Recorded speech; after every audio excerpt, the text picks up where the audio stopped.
बुरा असर पड़ता हो, टीचर्स का बस अदब करें हैं। फिर टीचर तो बहुत सारी अहमदी लड़कियां हैं, बच्चियां हैं, बच्चे हैं।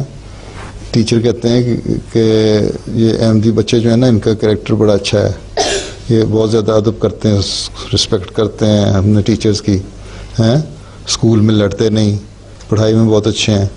इसका असर पड़ता है फिर टीचर्स पे भी और दूसरों पे भी।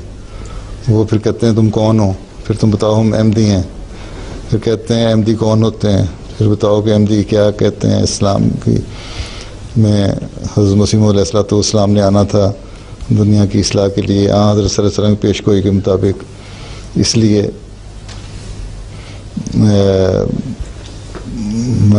हम उनको मानते हैं और उन्होंने हमें कहा अच्छी अच्छी बातें किया करो। इस तरह तबलीग होती जाती है। फिर बड़ी होगी तो और तबलीग करना।